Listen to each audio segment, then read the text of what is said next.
Chemistry विषयी first lecture आजपासून चालू करणार आहे. तर केमिस्ट्रीमध्ये क्लास 6 मध्ये आपण शिकणार आहोत. फर्स्ट टॉपिक आहे, तुम्हाला मी तो लिहूनच दाखवतो, तुम्ही पहा की त्यामध्ये जे फर्स्ट टॉपिक आहे तो आपण सॉर्टिंग मटेरियल्स इनटू ग्रुप्स पाहणार आहोत. त्याच्यानंतर जो सेकंड आहे त्यामध्ये आहे fibre to fabric. Fibre to fabric हा टॉपिक पाहणार आहोत. मग त्यानंतर आहे third one separation of substance. Separation of substance हा टॉपिक पाहणार आहोत. मग त्यानंतर जो क्लास 6 मध्ये आहे तो आहे changes around us. Changes around us हा टॉपिक आहे. तर हे सर्व टॉपिक केमिस्ट्रीमध्ये तुम्हाला क्लास 6 मध्ये शिकायचं आहे. तर आजपासून सॉर्टिंग मटेरियल्स इनटू ग्रुप्स हा टॉपिक आपण चालू करणार आहोत. तर सॉर्टिंग मटेरियल्स इनटू ग्रुप्स या टॉपिकमध्ये आता पहा की हा जो नेम आहे सॉर्टिंग मटेरियल्स इनटू ग्रुप्स, यामध्ये सर्वप्रथम आपण मटेरियल्स काय असतं हे पाहणार आहोत.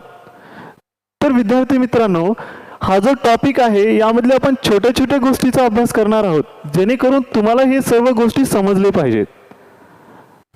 तर तुम्ही लक्ष देऊन ऐका, किंवा काही समजत नसेल तर व्हिडिओ पॉज करा, रिपीट ऐका.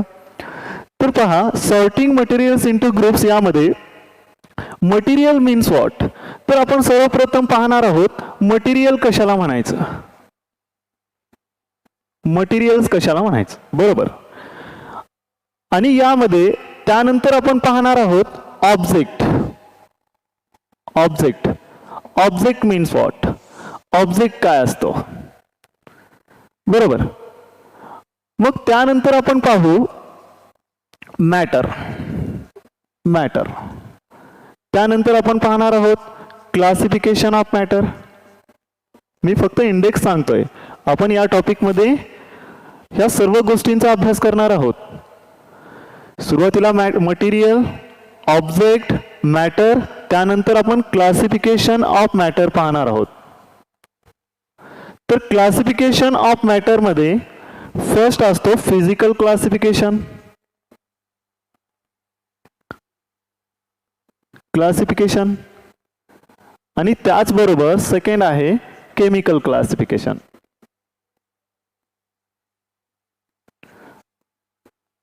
म्हणजे याचा अर्थ आपण मॅटरला क्लासिफाईड करू. Physical classification and chemical classification. त्यानंतर आपण हे जे physical classification of matter, matter exist as 3 physical state. ज्यावेळेस आपण मॅटरला फिजिकली क्लासिफाईड करू तो मॅटर 3 फिजिकल स्टेटमध्ये एक्झिस्ट करतो. आणि ते 3 फिजिकल स्टेट आहेत सॉलिड, लिक्विड आणि गॅसेस. हे खूप महत्वाचं आहे. सॉलिड, लिक्विड आणि गॅसेस, बरोबर. तर त्यानंतर आपण पाहू properties of solid, properties of liquid, properties of gases. ह्या सर्व गोष्टींचा एकदम व्यवस्थित अभ्यास करू. काय पाहणार आहोत? Properties of solid dash liquid आणि त्याचबरोबर गॅसेस. ह्या सर्वांच्या प्रॉपर्टीजचा अभ्यास करणार आहोत. 5th नंबर देतो. मग हे सर्व गोष्टी झाल्यानंतर आपण पाहणार आहोत प्रॉपर्टीज ऑफ मटेरियल. काय पाहणार आहोत? Properties of material. 6.1 काय पाहणार आहोत बेटा? Properties of material. Properties of material. तर मला वाटते तुम्ही व्हिडिओ पॉज करा आणि ही गोष्टी तुमच्या नोटबुकवर लिहून काढा. ठीक आहे बेटा? ठीक आहे. तर मी हे कॅन्सल करतो.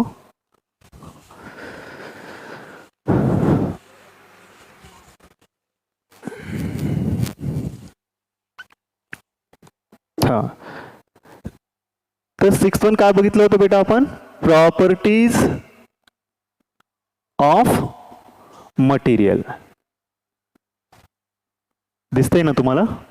Properties of materials.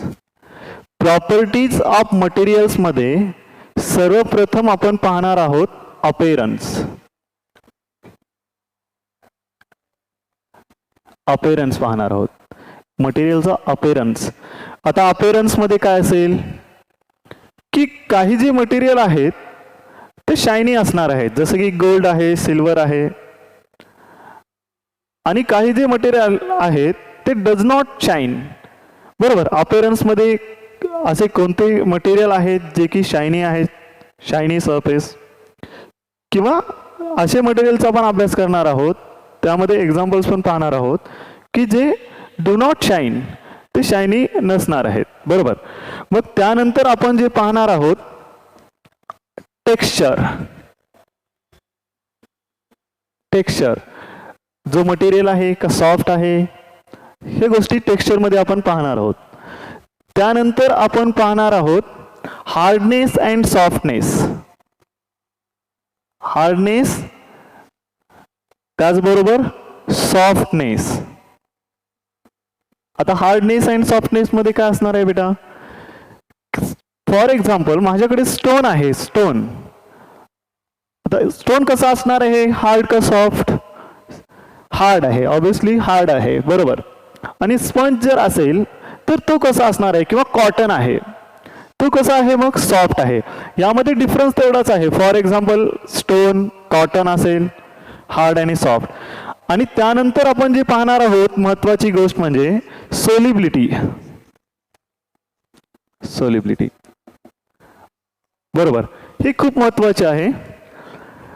तर सोलिबिलिटी मीन्स काय असतं बेटा? की maximum amount of solute dissolve in 100 gram of solvent किंवा 100 ग्राम ऑफ वॉटर.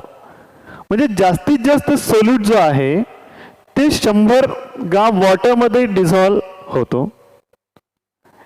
किंवा मॅक्झिमम कॅपॅसिटी किती आहे त्याला सोल्युबिलिटी असं म्हणतात. मग सोल्युबिलिटी शिकते वेळेस मी तुम्हाला सांगणार आहे सोल्यूट कशाला म्हणायचं. What is solute? सोल्यूट. त्यानंतर सांगणार आहे लगेच solvent means what? Solute, solvent. बरोबर. मग सोल्यूट, सॉल्व्हंट. त्यानंतर solute dissolve in solvent. Solute dissolve in solvent म्हणजे काय केलं मी? सोल्यूटला काय केलं बेटा? त्या सॉल्व्हंट मध्ये टाकलेलं आहे आणि त्यापासून जे तयार होतो ना त्याला म्हणतात सोल्युशन. आपण एकदम डिटेलमध्ये पाहणार आहोत, तुम्ही काहीच टेन्शन घ्यायचं नाही या गोष्टीचा. सोल्यूट आणि सॉल्व्हंट ह्या दोघां, ज्यावेळेस सोल्यूट, फॉर एक्झाम्पल माझ्याकडे वॉटर आहे, वॉटर आहे आणि त्यामध्ये मी शुगर ऍड केलेली आहे. बरोबर. आता पहा की वॉटर आपण जास्त घेणार आहोत, यानी की हाय पर्सेंटेज ऑफ वॉटर. आणि सोल्यूट कसा असतो बेटा? Low percentage. मग सोल्यूट डिझॉल्व इन सॉल्व्हंट, मी काय सांगितलेलं आहे फॉर एक्झाम्पल मध्ये? सोल्यूट हा शुगर आहे. बरोबर. आणि सॉल्व्हंट काय आहे बेटा? वॉटर आहे. बरोबर. मग आता पहा, आपल्याला शुगर सोल्युशन बनवायचं आहे किंवा घरी चहा बनवतात, टी. आपण काय करतो? शुगर वॉटरमध्ये डिझॉल्व करतो आणि शुगर वॉटरमध्ये डिझॉल्व झाल्यानंतर त्यापासून एक सोल्युशन तयार होतो. बरोबर ना? म्हणजे solute dissolve in water then the formation of solution.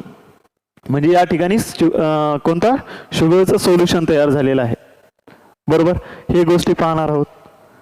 मग त्यानंतर आपण पाहणार आहोत की सोल्युबल सबस्टन्स, असे कोणकोणते सबस्टन्स आहेत जे की वॉटरमध्ये सोल्युबल आहेत. बरोबर. Soluble substance, SOLUBLE, soluble substance. Soluble substance. Soluble substance means, आताच मी सांगितलेलं उदाहरण आहे. जसे की पहा बेटा की माझ्याकडे शुगर आहे किंवा सॉल्ट आहे. तर माझ्याकडे सॉल्ट आहे, नमक, आणि वॉटर पण आहे. मी काय केला? ते सॉल्ट जो आहे ते वॉटरमध्ये डिझॉल्व केलेलं आहे. मग सॉल्ट वॉटरमध्ये डिझॉल्व्ह केल्यानंतर सॉल्ट हे वॉटरमध्ये कंप्लीट डिझॉल्व्ह होईल ना.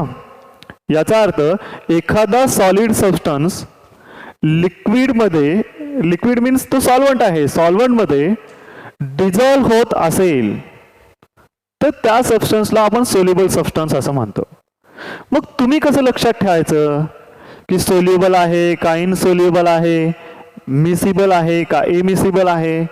ह्यामध्ये थोडंफार कन्फ्युजन आहे, नाही असं काही नाही, आणि त्याचा आन्सर पण खूप सोपाच आहे. तर तुम्ही सर्वप्रथम लक्षात ठेवा त्याची एक कंडिशन आहे. मी याला 12 नंबर देतो बेटा, 12 नंबर.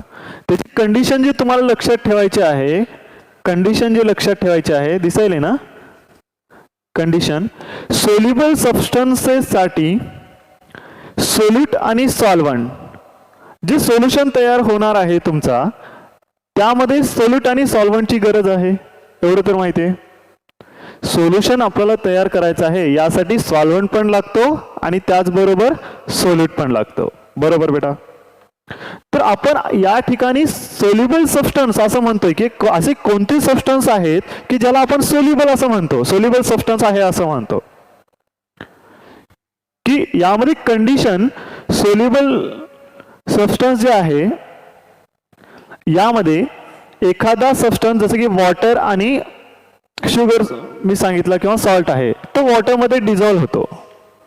आणि डिझॉल्व्ह जे सबस्टन्स, जे सोल्यूट वॉटरमध्ये कंप्लीट डिझॉल्व्ह होतात, तशा सबस्टन्सला सोल्युबल सबस्टन्स असं म्हणायचं. आता यामध्ये कंडिशन सोल्यूट हा सॉलिड असला पाहिजे आणि सॉल्वंट हा लिक्विड असला पाहिजे. परत एकदा सांगतोय, सोल्यूट हा सॉलिड असला पाहिजे, सॉलिड सॉलिड, जसे की शुगर आहे सॉलिड स्टेट आणि वॉटर हे लिक्विड स्टेटमध्ये. म्हणजे आपण काय करायलो, एक सॉलिड सबस्टन्स जे आहे ते वॉटरमध्ये डिझॉल्व्ह करतोय. वॉटर हे सॉल्वंट आहे आणि सोल्यूट हा कंप्लीट डिझॉल्व्ह होत आहे, त्यामध्ये डिझॉल्व्ह होत आहे. बरोबर ना. आणि डिझॉल्व्ह झाल्यामुळं तशा जे सोल्युशन जो तयार झालेला आहे, त्याच्या जो सबस्टन्स त्यामध्ये डिझॉल्व्ह झाला त्याला आपण सोल्युबल सबस्टन्स असं म्हणतो. बरोबर बेटा, समजलं. त्यानंतर आपण पाहणार आहोत 13 insoluble substance. Insoluble substance, insoluble substance. आता इनसोल्युबल सबस्टन्स मीन्स व्हॉट, की एखादा सॉलिड सबस्टन्स, फॉर एक्झाम्पल माझ्याकडे सँड आहे, सँड पार्टिकल्स, आणि सँड पार्टिकल्स ज्या वेळेस आपण वॉटरमध्ये डिझॉल्व्ह करतो, तर वॉटरमध्ये डिझॉल्व्ह केल्यानंतर सँड डिझॉल्व्ह होते का तुम्ही सांगा बरं. सँड वॉटरमध्ये किती जरी इग्निट केला तर ती काही डिझॉल्व्ह होणार नाही. याचा अर्थ sand particles insoluble in water. Sand particle जो आहे ते इनसोल्युबल आहे वॉटरमध्ये, ते डिझॉल्व्ह होत नाही. तशा सबस्टन्सला आपण काय म्हणणार मग, इनसोल्युबल सबस्टन्स. कंडिशन काय आहे इनसोल्युबल साठी, एक सॉलिड असला पाहिजे आणि दुसरा लिक्विड असला पाहिजे. जो सॉलिड सबस्टन्स, परत एकदा सांगतोय, जो सॉलिड सबस्टन्स लिक्विड सबस्टन्स मध्ये कंप्लीट डिझॉल्व्ह होत असेल तर तो आहे सोल्युबल सबस्टन्स. एखादा सॉलिड सबस्टन्स लिक्विड मध्ये कंप्लीट डिझॉल्व्ह होत नसेल तर तो आहे तुमचा इनसोल्युबल सबस्टन्स. त्यामध्ये कंडिशन एक सॉलिड आणि दुसरा लिक्विड आहे. समजलं बेटा. मग त्यानंतर आपण पाहणार आहोत मिसिबल लिक्विड. मिसिबल, मिसिबल कशाला म्हणायचं किंवा इमिसिबल कशाला म्हणायचं हे पण पाहून जाऊ.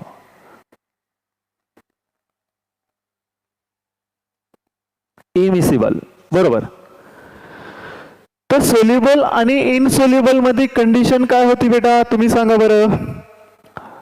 सोल्यूट हा सॉलिड असला पाहिजे आणि सॉल्वंट हा लिक्विड. बरोबर. मिसिबल लिक्विड मध्ये, मिसिबल जो आहे, मिसिबल मध्ये सोल्यूट आणि सॉल्वंट हे दोन्ही पण लिक्विड असले पाहिजेत. जसे की माझ्याकडे काय म्हणतो आपण, हा राईट, मिल्क आहे, मिल्क. आणि मिल्क मी काय केलेलं आहे, मिक्स केलेलं आहे वॉटरमध्ये.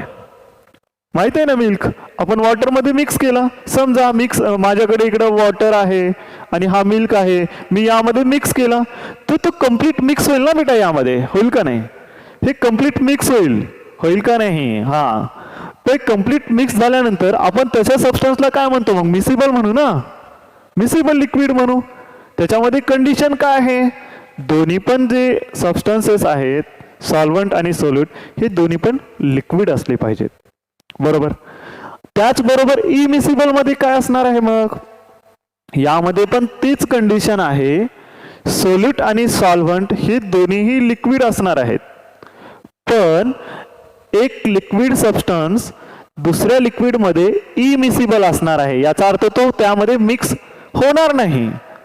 जसे की फॉर एक्झाम्पल ऑइल आहे आणि वॉटर आहे. तर माझ्याकडे ऑइल आणि वॉटर आहे. समजा फॉर कन्सिडर माझ्याकडे या ठिकाणी वॉटर आहे आणि हा ऑइल आहे. मी काय केलं बेटा, की ऑइल जो आहे ते मी वॉटरमध्ये मिक्स केलेलं आहे. आणि वॉटरमध्ये मिक्स केल्यानंतर थोडंसं मी त्याला इग्निट सुद्धा केलं, असं इग्निट सुद्धा केलं, इग्निटेड. मग मला असं मी ऑब्झर्वेशन केलं. ऑब्झर्वेशन केल्यानंतर जो ऑइल आहे तो ऑइल वर फ्लोट होत होता. याचा अर्थ ऑइलची डेन्सिटी कमी आहे असं मला समजलं. तुम्हाला पण समजलं असेल की डेन्सिटी कमी आहे ऑइलची, कोणापेक्षा? वॉटरपेक्षा.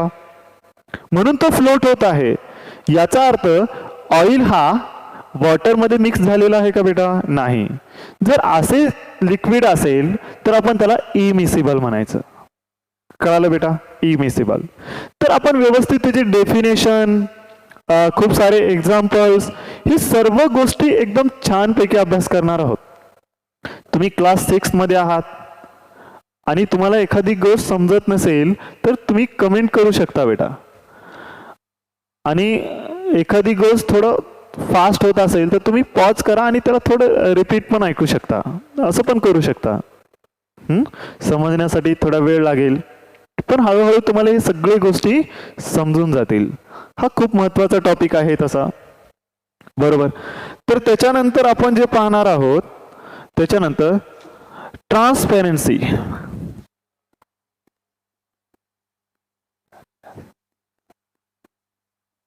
ट्रान्सपेरन्सी. आता ट्रान्सपेरन्सी मीन्स व्हॉट? आता नाव तर खूप हार्ड आहे, ट्रान्सपेरन्सी, तुम्ही कधी ऐकलेलं नाही. तर ट्रान्सपेरन्सी किंवा ट्रान्सपरंट ऑब्जेक्ट. आता खूप सारे ऑब्जेक्ट आहेत, जसे की पहा, मिरर आहे किंवा टेबल आहे, बोर्ड आहे, हे सगळे ऑब्जेक्ट आहेत. आणि त्या ऑब्जेक्टला ट्रान्सपेरन्सीच्या बेसिक त्याला आपण डिवाइड केलेला आहे. बरोबर. मग त्यामध्ये जो ऑब्जेक्ट आहे डिवाइड केल्यानंतर, तर त्यामध्ये फर्स्ट आहे ट्रान्सपरंट ऑब्जेक्ट. ट्रान्सपरंट ऑब्जेक्ट म्हणजे आपण ट्रान्सपरंट ऑब्जेक्ट कशाला म्हणायचं हे पाहणार आहोत. Transparent object. तर ट्रान्सपरंट ऑब्जेक्ट एक थोडक्यात सांगतो, नंतर मी त्याची डेफिनेशन पण देणार आहे. आता सर्वजण, तुम्ही, मी असेल किंवा प्रत्येक जण आपण बेकरीमध्ये जातो ना बेटा. आणि बेकरीमध्ये गेल्यानंतर आपण लगेच पाहतो या ठिकाणी वेगवेगळे पदार्थ ठेवलेले असतात. आपण लगेच गेल्यानंतर पाहतो त्याच्या मिरर आहे, तो काच आहे, ग्लास आहे, त्यामधून लगेच आपण पाहतो. याचा अर्थ जो मिरर आहे, तो ग्लास आहे, तो कसा आहे बेटा? ट्रान्सपरंट आहे. आणि ट्रान्सपरंट असल्यामुळे आपण ते पाहू शकतो. बरोबर. म्हणजे we can see through them, आपण त्यापासून मधून पाहू शकतो. अशा ऑब्जेक्टला म्हणायचं ट्रान्सपरंट ऑब्जेक्ट. ग्लास ट्रान्सपरंट आहे. बरोबर. त्यानंतर आपण पाहणार आहोत ट्रान्सलुसंट ऑब्जेक्ट. ट्रान्सलुसंट ऑब्जेक्ट. ट्रान्सलुसंट ऑब्जेक्ट. आता ट्रान्सपरंट ऑब्जेक्ट मध्ये आपण डायरेक्ट पाहू शकत होतो, पण ट्रान्सलुसंट मध्ये आपण पाहू शकू, पण थोडं थोडं, म्हणजे आपण जास्त काही पाहू शकणार नाही. जसं की पेपर आहे ते थोडं ऑइल टाकला, ऑइली पेपर. आता ऑइली पेपर किंवा काही ग्लास सुद्धा आहेत, काच सुद्धा आहेत, त्यामधून आपण क्लिअरली पाहू शकत नाही, पण पार्शियली पाहू शकतो. तशा ऑब्जेक्टला म्हणायचं ट्रान्सलुसंट ऑब्जेक्ट. बरोबर बेटा? मग यानंतर आपण पाहणार आहोत opaque. Opaque object. Opaque object. Opaque object कशाला म्हणायचं? आता ओपेक ऑब्जेक्ट साठी मी एक सुंदर उदाहरण, हा बोर्ड. हा बोर्ड हा ओपेक आहे. ओपेक का आहे? हो, आता पहा याच्या पाठीमागं काय आहे मला काही दिसतच नाही. तुम्हाला दिसायले का? नाही. म्हणजे we can not see through them. आपण याच्या पलीकडचं काही पाहू शकत नाही, त्याला ओपेक ऑब्जेक्ट म्हणायचं. जसं की एक टेबल आहे किंवा तुमच्याकडचा पॅड असेल, तुमच्याजवळ आहे ना, लिहिण्यासाठी घेतलं, पहा बरं त्याच्यामधून असं दिसतंय का पलीकडचं? दिसत नाही. याचा अर्थ तो कसा आहे? ओपेक ऑब्जेक्ट आहे. समजलं ना बेटा? ट्रान्सपरंट ऑब्जेक्ट, ट्रान्सलुसंट ऑब्जेक्ट आणि ओपेक ऑब्जेक्ट, ह्या सर्व गोष्टीचा आपण अभ्यास करणार आहोत. बरोबर? अजून काही गोष्टी असतील मी त्यावेळेस सांगेन. तर आपण सुरुवात करू. पहा,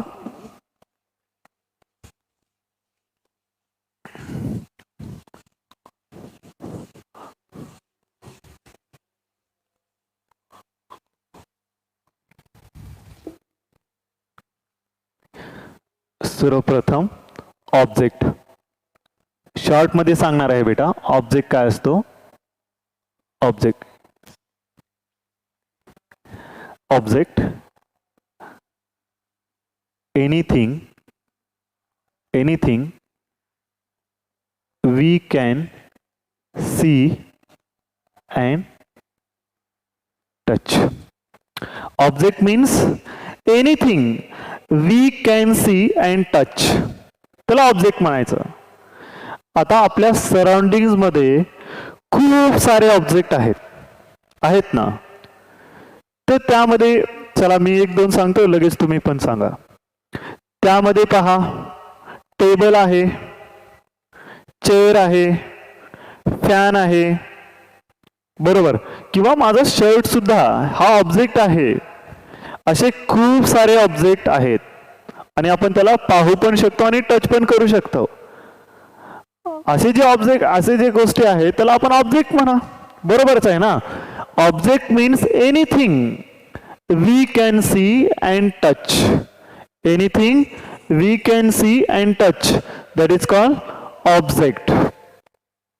आता पहा मित्रांनो, ऑब्जेक्ट हे कशापासून बनलेले आहेत? हो, आता पहा की माझा शर्ट आहे किंवा टेबल आहे किंवा चेअर आहे, कोणता पण फॉर एक्झाम्पल घ्या, किंवा आपण चेअरचा घेऊ. For example, object is made up of material. बरोबर ना? Object is made up of material. मी लिहून दाखवतो बघा. Second point, object is made up of material. म्हणजे माझं असं म्हणणं आहे की ऑब्जेक्ट जो आहे तो मटेरियल पासून तयार झालेला आहे. बरोबर ना? आता पहा, चेअर आहे, चेअर ही एक ऑब्जेक्ट आहे आणि चेअर ही ऑब्जेक्ट आहे, बरोबर आहे, पण चेअर ही प्लास्टिक पासून बनलेली आहे ना. म्हणजे प्लास्टिक हे काय असणार आहे? मटेरियल आहे. समजायला ना बेटा? प्लास्टिक काय आहे? आता मी फॉर एक्झाम्पल मध्ये चेअर घेतलेला आहे. चेअर, तुम्ही फक्त कॉन्सेप्ट क्लिअर करा बेटा. हे छोटे छोटे गोष्टी असतात आणि तुम्हाला समजले पाहिजेत की ऑब्जेक्ट म्हणजे काय किंवा मटेरियल म्हणजे काय. आम्ही पाहतो ज्यावेळेस आम्ही क्लासमध्ये शिकवतो, हे विद्यार्थ्यांना समजतंय, पण छोटे छोटे गोष्टी त्यांचं दुर्लक्ष, इग्नोर करतात आणि ते गोष्टी त्यांना समजत नाहीत. मग त्यासाठी मला पण वाटते की एक छोटे छोटे गोष्टी, आणि छोट्या छोट्या गोष्टीपासून मोठी गोष्ट होत असते, तुम्हाला माहिती आहे. बेसिक कॉन्सेप्ट आपण ज्याला म्हणतो. आणि इथंच तुम्हाला ऑब्जेक्ट आणि मटेरियल जर माहित नसेल तर पुढं काय कळणार आहे बेटा? त्यासाठी फुल कॉन्सन्ट्रेशन, लक्ष द्या इकडं. परत एकदा सांगेन मी. हां, तर object is made up of material. असं म्हणतोय की ऑब्जेक्ट जो आहे तो मटेरियल पासून बनवला जातोय. बरोबर. आता फॉर एक्झाम्पल मध्ये मी चेअर घेतलेला आहे, चेअर, बरोबर ना. आता पहा, चेअर आपण कोणत्या मटेरियल पासून बनवतो बेटा? प्लास्टिक पासून बनवतो, बरोबर. आणि त्याचबरोबर आयर्न पासून सुद्धा बनवतो. IRON, आयर्न मीन्स लोखंड, माहित आहे ना, लोखंड. आणि प्लास्टिक तर माहितीच आहे तुम्हाला, लोखंडाची पण चेअर असते किंवा प्लास्टिकची पण चेअर असते. याचा अर्थ हे दोन्ही मटेरियल आहेत, त्या मटेरियल पासून आपण चेअर बनवलेला आहे. म्हणजे object is made up of material. आता पहा, same object is made up of different material. बरोबर ना. काय सांगतोय? परत एकदा सांगतोय. सेम ऑब्जेक्ट इथे लिहितो, पहा बेटा. Same object is made up of different material, असं म्हणतोय मी. बरोबर. याचा अर्थ काय? की सेम ऑब्जेक्ट आहे, जसं की एकच चेअर आहे, आपण डिफरंट मटेरियल पासून बनवतो असं म्हणायलो. बरोबरच आहे. Same object is made up of different material. बरोबर आहे ना. चेअर ही प्लास्टिक पासून पण बनवलेली आहे किंवा आयर्न पासून पण बनवलेली आहे, आणि त्याचबरोबर वूड पासून सुद्धा बनवली जाते. तुम्हाला माहिती असेल, वूड हा नॅचरल आहे का नाही? Wood natural. आणि हा काय आहे बेटा तुमचा? मॅनमेड आहे. त्याला आर्टिफिशियल किंवा सिंथेटिक फायबर असं म्हणतात. बरोबर ना. आणि वूड हा नॅचरल फायबर आहे. आपण फायबर टू फॅब्रिक या टॉपिक मध्ये एकदम व्यवस्थित पाहणार आहोत. तर एवढी गोष्टी समजले का? Same object is made up of different material किंवा different object is made up of same material या डिफरंट मटेरियल. बरोबर. चला, तर एवढी गोष्टी तुम्हाला समजलं असेल किंवा ते रिपीट करून तुम्ही पॉज करून पाहू शकता. ठीक आहे.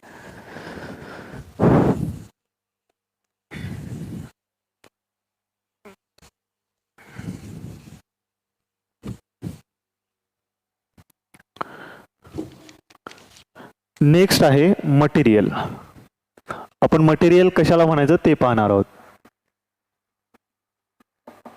मटेरियल आत्ताच मी सांगितलंय बेटा, object is made up of material. Object is made up of material. मग material means anything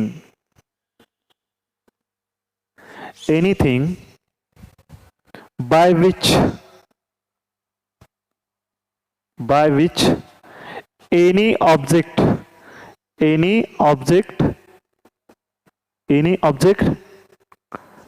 made up that is called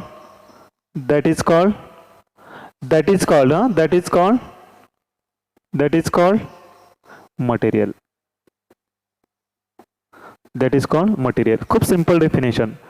material फक्त तुम्हाला लक्षात ठेवण्यासाठी मी सांगतोय बेटा. हे काही तुम्हाला हे एक्झाम मध्ये असं काही विचारणार नाही, पण ही गोष्टी तुम्हाला लक्षात असावे.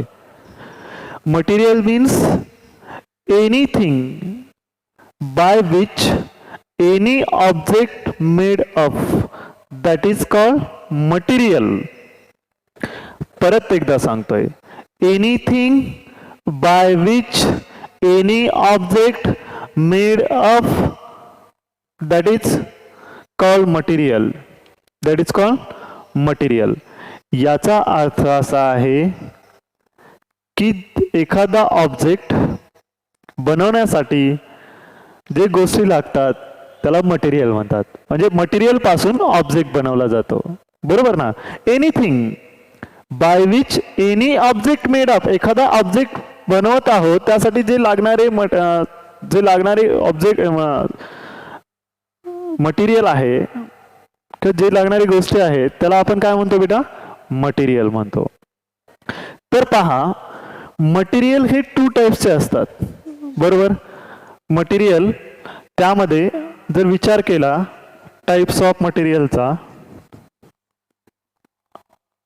Types of materials,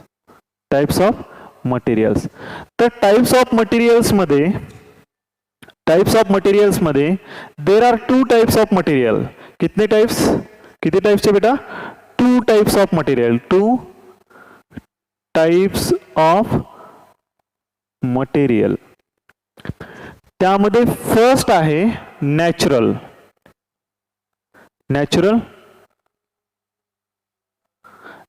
material.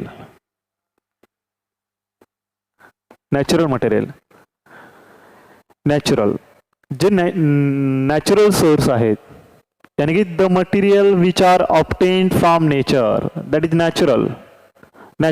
For example wood material आहे. आणि ह्या मटेरियल पासून आपण ऑब्जेक्ट बनवू. वूड पासून काय बनवलं जाते? टेबल बनवला जातो, चेअर बनवली जाते, खूप साऱ्या गोष्टी बनवल्या जातात, खूप सारे ऑब्जेक्ट बनवले जातात. बरोबर ना. त्यानंतर टाइप्स ऑफ मटेरियल मध्ये सेकंड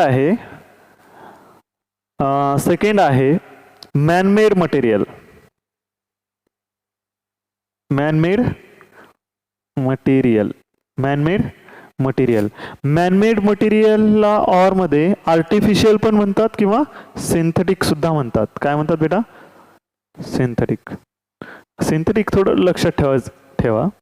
सिंथेटिक मटेरियल यानी की the material which R made up of industries. म्हणजे इंडस्ट्रीजमध्ये जे डिफरंट इंडस्ट्रीज आहेत त्या इंडस्ट्रीजमध्ये मॅनमेड मटेरियल बनवलं जाते. केमिकल्सचा यूज करणं. आता केमिस्ट्री म्हणजे केमिकल येणारच ना. बरोबर ना. तर वेगवेगळ्या केमिकल्सचा यूज केला जातो आणि त्यापासून काही मटेरियल बनवले जातात. त्यामध्ये आपण फॉर एक्झाम्पल घेऊ, PVC असेल, पॉलीव्हिनाइल क्लोराईड. जसे की पाईप, जो पाण्याचा पाईप असतो ना, तो PVCचा असतो. पण आपण या ठिकाणी फॉर एक्झाम्पल मध्ये तसे तर नायलॉन, PVC, प्लास्टिक हे खूप सारे आहेत. आपण उदाहरणामध्ये या ठिकाणी प्लास्टिक घेऊ. प्लास्टिक काय आहे बेटा? For example plastic. बरोबर ना. तर पहा, आपण काय बघितलं या ठिकाणी? मटेरियल. मी थोडक्यात सांगितलं, object is made up of material. Object हे मटेरियल पासून बनवले जातो. बरोबर. Different object is made up of same materials. Same material पासून वेगवेगळे ऑब्जेक्ट बनवले जातात. वेगवेगळ्या मटेरियल पासून सेम ऑब्जेक्ट सुद्धा बनवले जातात. मटेरियल आणि ऑब्जेक्ट मधला डिफरन्स तुम्ही लक्षात ठेवा. बरोबर ना. परत एकदा सांगतो पहा, की मटेरियल पासून ऑब्जेक्ट बनवला जातो. लक्षात ठेवा. बरोबर ना. मटेरियल पासून ऑब्जेक्ट बनवला जातो. फॉर एक्झाम्पल प्लास्टिक एक मटेरियल आहे, त्यापासून चेअर बनवलेली आहे. याचा अर्थ प्लास्टिक हे काय आहे? मटेरियल आहे. आणि चेअर काय आहे बेटा? ऑब्जेक्ट आहे. एवढं लक्षात ठेवायचं. बरोबर. तर त्यामध्ये types of material, there are 2 types of material.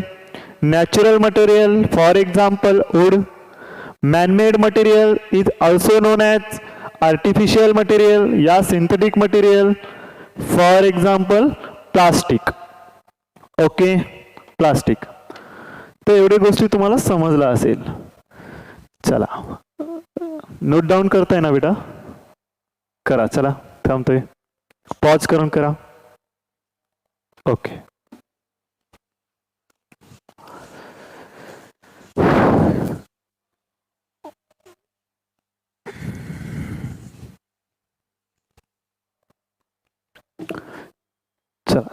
त्यानंतर आपण पाहणार आहोत most important matter. What is matter हे खूप महत्त्वाचं आहे. What is matter, matter means what, matter कशाला म्हणायचं. तर मॅटर ओळखण्यासाठी त्याचे दोन कंडिशन आहेत. काय आहेत बेटा? दोन कंडिशन आहेत. तर त्याच्यामध्ये पहिली जी कंडिशन आहे जो मॅटर आहे तो काय करतो बेटा? स्पेस ऑक्युपाय करतो. काय करतो? स्पेस ऑक्युपाय करतो. बरोबर. मॅटर हा स्पेस ऑक्युपाय करतो, पहिली कंडिशन. दुसरी कंडिशन आहे मॅटरला मास सुद्धा असतो. काय असतो? मास सुद्धा असतो. मग यावरनं आपण त्याची डेफिनेशन सांगू. आपण डेफिनेशन लिहू. पहा, एकतर मॅटर स्पेस ऑक्युपाय करतो, दुसरी गोष्ट मॅटरला मास पण असतो. अरे मॅटर म्हणजे काय समजत नाही. वस्तू रे, मराठीमध्ये आपण त्याला मॅटरला वस्तू असं म्हणतो. वस्तू, आता वस्तू माहिती आहे ना तुम्हाला? वस्तू, मॅटर मीन्स वस्तू, बरोबर आहे ना? तर यावरून आपण डेफिनेशन लिहू. पहा बेटे त्याची डेफिनेशन DEFN शॉर्ट फॉर्म मध्ये लिहिले. डेफिनेशन असं लिहितात शॉर्ट फॉर्म मध्ये. डेफिनेशन यावरनच लिहित आहे. पहा, एनिथिंग. डेफिनेशन काय लिहितोय मी?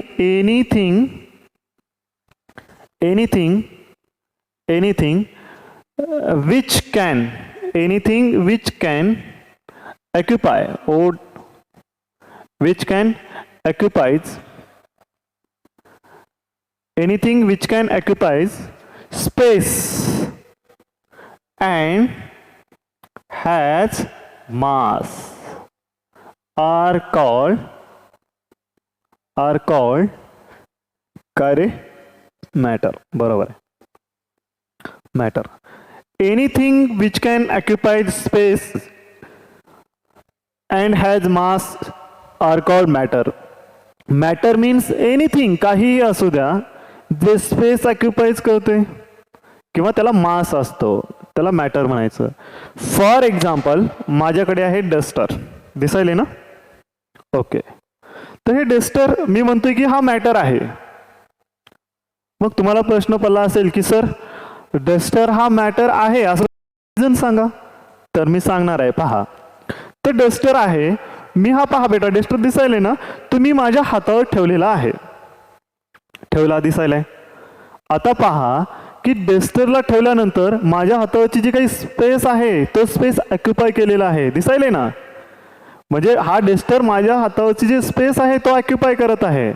याचा अर्थ डस्टर पहिली कंडिशन फॉलो करते, स्पेस ऑक्युपाय करते. आणि दुसरी गोष्ट, त्याला थोडंफार मास पण आहे ना. दोन्ही कंडिशन फॉलो करते. याचा अर्थ हा काय आहे बेटा? मॅटर. तर तुमच्या सराउंडिंग मध्ये खूप सारे मॅटर आहेत आणि ते तुम्ही आता लिहायचं आहे. आता म्हणजे हे लेक्चर संपल्यानंतर तुम्ही जागा ठेवा आणि ते लिहा. तर फॉर एक्झाम्पल मध्ये आता माझ्या समोर जे आहेत मॅटर, टेबल आहे, डस्टर आहे, पेन आहे, चेअर आहे किंवा फॅन आहे, हे सर्व काय आहेत बेटा? मॅटर आहेत. अगदी मी सुद्धा एक मॅटर आहे का नाही? तुम्ही पण आहात, आहे. तर तुम्ही म्हणसाल की सर तुम्ही कसे मॅटर आहात? मग पहा, आता मी ज्या ठिकाणी उभा आहे ना बेटा, तेवढी स्पेस ऑक्युपाय केलेली आहे मी. बरोबर ना? पहिली कंडिशन ऑक्युपाईज केलेलं आहे. आणि दुसरी कंडिशन, मला मास पण आहे, तेवढा जास्त नाही पण आहे, मास पण आहे. याचा अर्थ मी मॅटर आहे. तर एक महत्वाची गोष्ट लक्षात ठेवायची तुम्हाला. all matter is made up of tiny particle. All matter is made up of tiny particle. याचा अर्थ काय? जेवढेही मॅटर आहेत, परत एकदा, ऑल मॅटर, खूप सारे मॅटर, जेवढेही मॅटर आहेत ते एका लहान लहान पार्टिकल पासून तयार झालेले आहेत. एकदम लहान लहान पार्टिकल, एकदम smallest particle, tiny particles. Tiny means काय बेटा? Tiny means small particle. काय बेटा? Small particle. Tiny means small. Tiny means small particle, एकदम छोटा छोटा particle. All matter is made up of tiny particles. आता पहा, मी आताच माझ्याजवळ आहे हा उदाहरण सांगितलेला होता, किंवा आपण हा पहा की एका लहान लहान पार्टिकल पासून तयार झालेला आहे. डायरेक्ट हा डेस्टर असं बनलेला आहे का असं वाटते का? नाही. तर हा डेस्टर हा एकदा लहान लहान पार्टिकल पासून तयार झालेला आहे. त्याला जर मशीनमध्ये टाकलं ना तर याचं एकदम बारीक बारीक पार्टिकल होऊन जातील. किंवा माझं उदाहरण घेतो की आपली जी बॉडी आहे ती एका लहान लहान पार्टिकल पासूनच तयार झालेली आहे, ज्याला आपण फंडामेंटल युनिट्स म्हणतो. बायोलॉजीमध्ये तुम्ही शिकता. कोणता रे? हा, सेल. बरोबर आहे. मग सेल तर काय एवढा छोटा असतंय, त्याला आपण पाहू पण शकत नाही. चष्मा असेल तरी पण पाहू शकत नाही. एकदम एवढा छोटा पार्टिकल असतो. पण तेवढ्या छोट्या पार्टिकल पासून, तेवढ्या छोट्या फंडामेंटल युनिट्स पासून आपली पूर्ण बॉडी तयार झालेली आहे, हे विसरता कामा नये. तर पहा, जी सेल आहे त्यापासून टिश्यू बनतात, आणि टिश्यू पासून ऑर्गन सिस्टम, त्यानंतर हे सगळे गोष्टी. पण फंडामेंटल युनिट्स काय आहे? सेल आहे ना. सेल पासून हे सगळे गोष्टी बनलेल्या आहेत. बरोबर.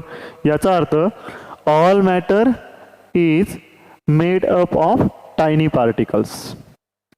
आणि these tiny particles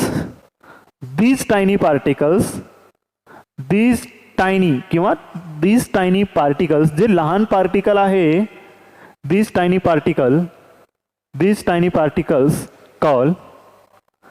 tiny particles call atom. जो हा लहान पार्टिकल आहे त्याला आपण ॲटम असं म्हणतो.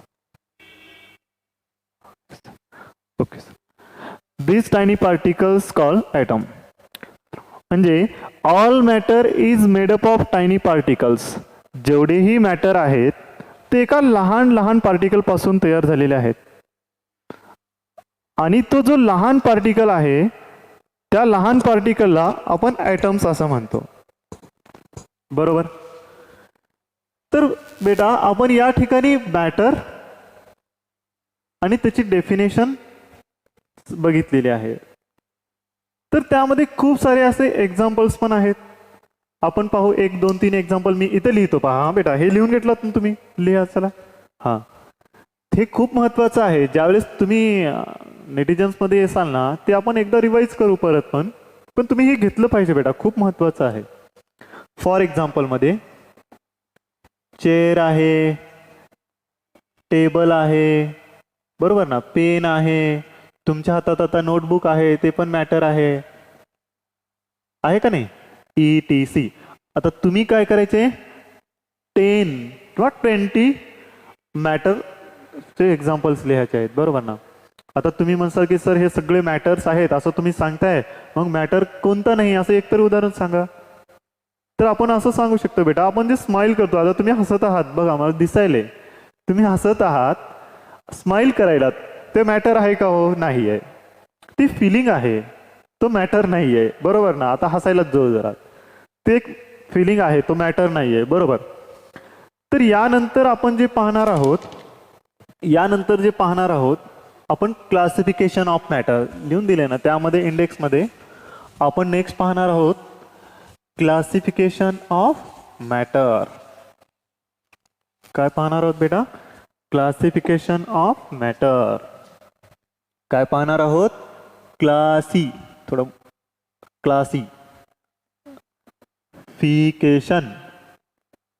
Of matter.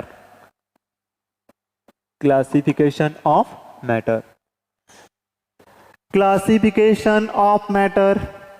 Matters are classified into 2 types. First one, physical classification.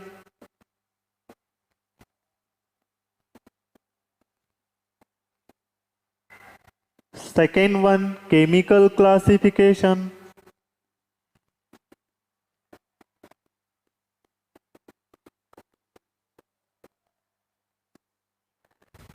Matters are classified into 2 types.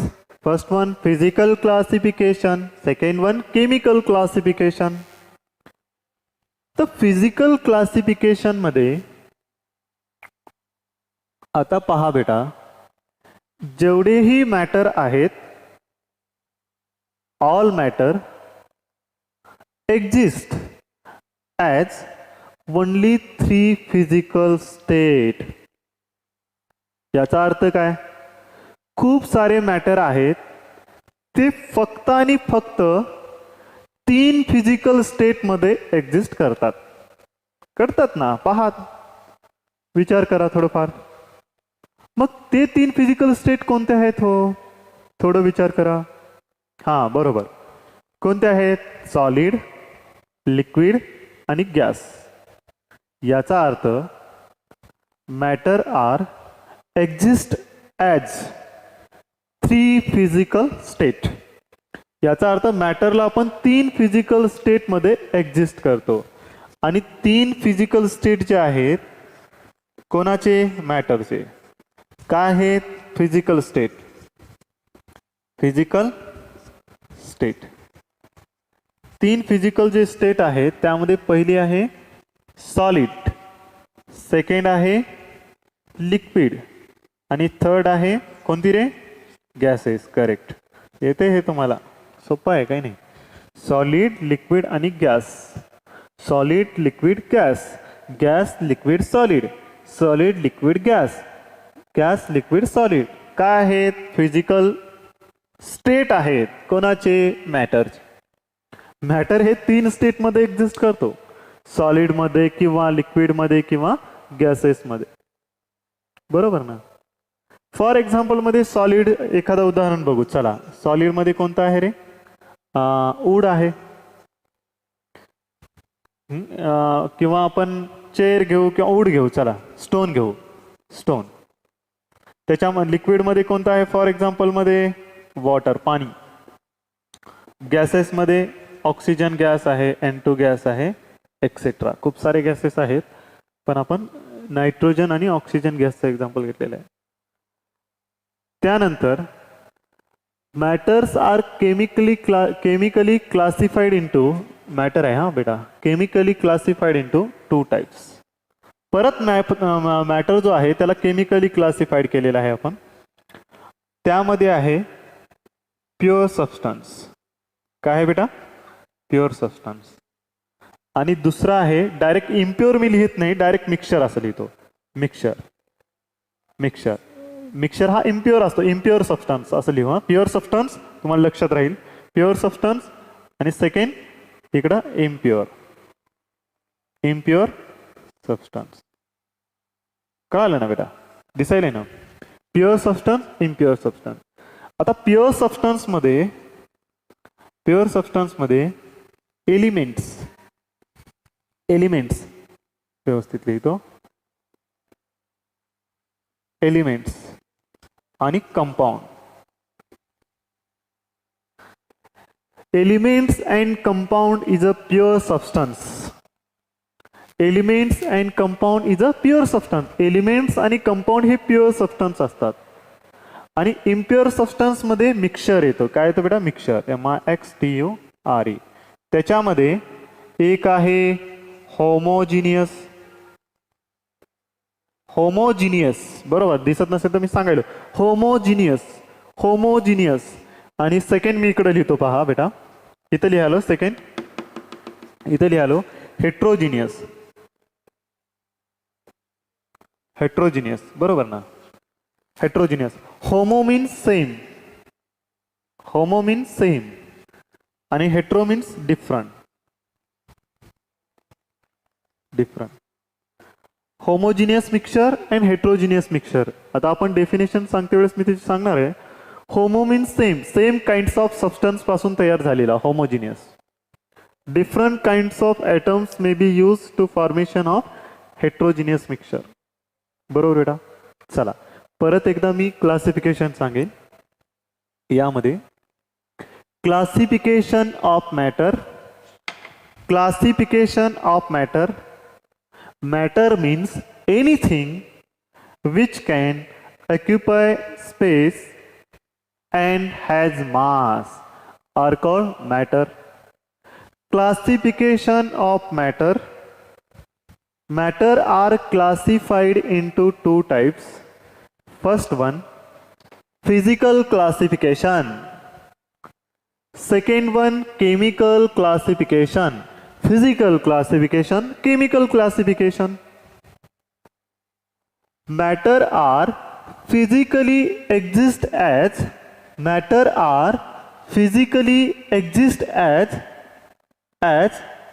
three physical state. Physically exist as three physical state. कितने state? Three physical state. कोण कोणते बेटा? Solid, liquid, gas. परत एकदा, matter are physically exist as three physical state. Solid, liquid, gas. Solid, liquid, gas. Liquid, gas, solid. बरोबर ना? त्यानंतर matter are chemically classified into two types, pure substance, impure substance. Pure substance, impure substance. Pure substance मध्ये elements and compound. Elements and compound. Elements and compound. आता केमिस्ट्रीमध्ये, chemistry म्हटल्यानंतर आपल्याला एलिमेंट्सचाच अभ्यास करायचा आहे विद्यार्थी मित्रांनो. केमिस्ट्री म्हटल्यानंतर आपल्याला एलिमेंट्सचाच अभ्यास करायचा आहे. मग तुम्ही म्हणसाल की सर आम्हाला एलिमेंट्स माहितीच नाही, काय असतं एलिमेंट्स? तर मी फक्त तुम्हाला एक दोन उदाहरण सांगतो. पहा की जसं की ऑक्सिजन आहे. आता एअर, हवा माहिती आहे ना? Air is a mixture of many gases. Air ही खूप साऱ्या गॅसेसची मिक्सचर आहे ना? त्यामध्ये कोणतं आहे? ऑक्सिजन आहे, नायट्रोजन आहे, बरोबर, किंवा कार्बन डायऑक्साईड आहे. तर ऑक्सिजन आणि नायट्रोजन जे आहेत ना बेटा, हे एलिमेंट्स आहेत. ऑक्सिजन, नायट्रोजन हे एलिमेंट्स आहेत. किंवा हायड्रोजन असेल, हेलियम असेल, निऑन असेल, हे सगळे काय आहेत तुमचे? आयर्न असेल, लोखंड तुमच्या घरी आहे ना, तो पण एलिमेंट्स आहे. म्हणजे some elements are obtained in earth crust. काही एलिमेंट्स हे अर्थ क्रस्ट मध्ये ऑप्टेन होतात, बरोबर ना? किंवा गोल्ड आहे आणि सिल्वर आहे. तुम्हाला ते तरी माहित असेल, गोल्ड आणि सिल्वर माहित आहे ना? गोल्ड आणि सिल्वर. गोल्ड आणि सिल्वर हे सुद्धा एलिमेंट्स आहेत ना बेटा? ते पण अर्थ क्रस्ट मध्ये ऑप्टेन होतात एलिमेंट्स, बरोबर ना? मग त्याची एक थोडक्यात डेफिनेशन सांगायची जर म्हटली तर एलिमेंट्स, आता सांगितलं मी की एलिमेंट्स हा प्युअर सबस्टन्स असतो. मग यावरून आपल्याला डेफिनेशन सांगता येते, करेक्ट आहे ती. Elements is a pure substance. Elements is a pure substance. They can not be broken down in any physical और केमिकल प्रोसेस. याचा अर्थ एलिमेंट्स हा प्युअर सबस्टन्स असतो आणि प्युअर सबस्टन्स असल्यामुळं त्याला आपण ब्रेक डाऊन नाही करू शकत फिजिकल किंवा केमिकल क्लासिफिकेशन, बरोबर ना? केमिकल प्रोसेस, सॉरी, केमिकल किंवा फिजिकल प्रोसेसवरनं. समजलं ना बेटा? तर हे सर्व गोष्टी आपण पाहणार आहोत. त्याच्यानंतर कंपाऊंड. कंपाऊंड हा पण एक प्युअर सबस्टन्स असतो. जसं की कार्बन डायऑक्साईड आहे. आपण पाहणार आहोत हे काय कंपाऊंड कशाला म्हणायचं किंवा एलिमेंट्स कशाला म्हणायचं. खूप सोपी गोष्टी आहेत, हे काही हार्ड असं काही नाही. तर तुमची सुरुवात आहे म्हणून तुम्हाला थोडं हार्ड वाटेल, पण हळूहळू ज्यावेळेस तुम्हाला समजायला लागेल त्यावेळेस 100% तुम्हाला हे गोष्टी खूप सोप्या वाटणार आहेत. त्याच्यानंतर आपण इम्प्युअर मध्ये मिक्सचर पाहणार आहोत. मिक्सचर त्याच्यामध्ये कोणतं आहे? होमोजिनियस मिक्सचर, हेट्रोजिनियस मिक्सचर, हे सर्व गोष्टी पाहू. तर पहा बेटा, तर आपण यामध्ये आता क्लासिफिकेशन ऑफ मॅटर मध्ये सॉलिड, लिक्विड आणि गॅस आपण मॅटरला फिजिकली एक्झिस्ट केलेलं आहे. तर यानंतर आता आपण जे पाहणार आहोत ते पाहणार आहोत प्रॉपर्टीज ऑफ सॉलिड. त्याच्यानंतर आपण पाहू प्रॉपर्टीज ऑफ लिक्विड आणि त्याच्यानंतर आपण पाहू प्रॉपर्टीज ऑफ गॅसेस, बरोबर ना? Properties of gases. तर प्रॉपर्टीज ऑफ सॉलिड मध्ये चला हेडिंग टाकू, बघू थोडंफार. चला, प्रॉपर्टीज ऑफ सॉलिड समजून पण सांगेन किंवा आज आपण प्रॉपर्टीज ऑफ सॉलिड तरी पाहू. नेक्स्ट लेक्चर मध्ये लिक्विड आणि गॅसेस पाहू.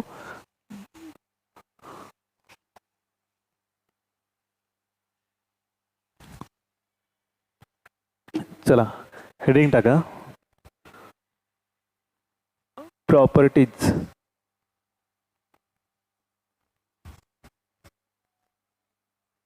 Of solid. Properties of solid. सॉलिडची प्रॉपर्टीज आपण पाहणार आहोत.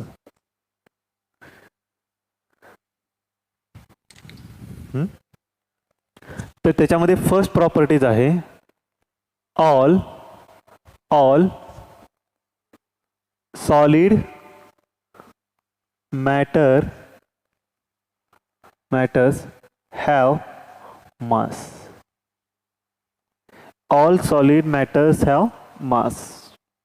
याचा अर्थ काय? प्रॉपर्टीज ऑफ सॉलिड मध्ये जेवढेही सॉलिड मॅटर्स आहेत त्या सर्व मॅटरला मास असतं, बरोबर ना? की फॉर एक्झाम्पल मध्ये पहा, तर सर्वांना माहिती आहे की अंधा कानून तराजू, ते तराजू आहे. आणि मी काय केलं, हे दोन्ही पण बॅलन्स आहे पहा, दिसायले ना बॅलन्स आहे. आणि मी काय केलं, यावर एक सॉलिड सबस्टन्स ठेवलेला आहे. आणि सॉलिड सबस्टन्स ठेवल्यानंतर हा खाली गेलेला दिसेल ना बेटा. याचा अर्थ जेवढेही सॉलिड सबस्टन्स आहेत किंवा मॅटर आहेत त्याला मास असतो, बरोबर ना? मग फर्स्ट प्रॉपर्टी जी आहे सॉलिडची ते आपल्याला लक्षात ठेवावं लागेल की ऑल सॉलिड्स मॅटर्स हॅव मास. म्हणजे जेवढेही सॉलिड मॅटर आहेत त्यांना काय असतो, मास असतो, बरोबर. चला next properties. All solid occupy space. Second properties all solid occupy space. All solid occupy space. आता जेवढेही सॉलिड सबस्टन्स आहेत ते स्पेस ऑक्युपाय करतात. फॉर एक्झाम्पल माझ्याकडे एक ग्लास आहे आणि त्या ग्लासमध्ये मी पूर्ण वॉटर फिल केला, पूर्ण फिल केलेला आहे, बरोबर ना? हा ग्लास आहे आणि त्याच्यामध्ये आपण काय केलं बेटा, वॉटर फिल केलेला आहे. हा मधला काय आहे, वॉटर आहे, H2O वॉटर. आणि त्यानंतर मी काय केलं, एक माझ्याकडे स्टोन आहे. हा काय आहे, स्टोन आहे. एवढा मोठा नाही, याच्यामध्ये फुटेल ना हे ग्लास असेल तर. स्टोन आहे आणि त्याला एक मी असं बांधून मी त्याच्या काय वॉटरमध्ये त्याला सोडलेला आहे, हा स्टोन. मग काय होईल बेटा, हा सॉलिड सबस्टन्स ज्यावेळेस मी ह्या वॉटरमध्ये पुट करेल मग त्यावेळेस काय होईल, हो ही जी वॉटरची जे स्पेस आहे तो हा स्टोन ऑक्युपाय करेल ना.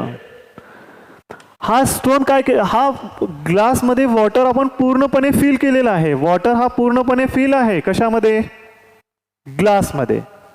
त्यानंतर आपण काय केला, एक स्टोन यामध्ये टाकलेला आहे. स्टोन आहे, हा काय आहे, स्टोन आहे.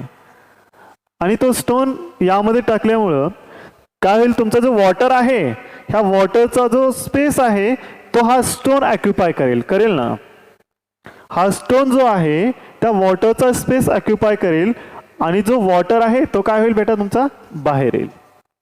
याचा अर्थ जेवढेही सॉलिड सबस्टन्स आहेत ते स्पेस ऑक्युपाय करतात, बरोबर ना? All solids occupy space. परत एकदा सांगतोय, एक ग्लास, त्या ग्लासमध्ये पूर्णपणे आपण वॉटर फिल केलेलं आहे. आणि वॉटर फिल केल्यानंतर माझ्याकडे एक स्टोन आहे, छोटासा हा स्टोन आहे आणि तो स्टोन मी याच्यामध्ये टाकलेला आहे, पुट केलेला आहे. आता पहा बेटा, हा तर पूर्णपणे फिल केलेला आहे. मी स्टोन याच्यामध्ये पुट केल्यानंतर काय होईल, हा वॉटरचा जो स्पेस आहे तो हा स्टोन ऑक्युपाय करेल. आणि तो स्टोन ऑक्युपाय केल्यानंतर आता वॉटरला जागाच राहणार नाही ना, मग ऑटोमॅटिक तुमचा वॉटर जो आहे तो बाहेर येईल, बरोबर ना?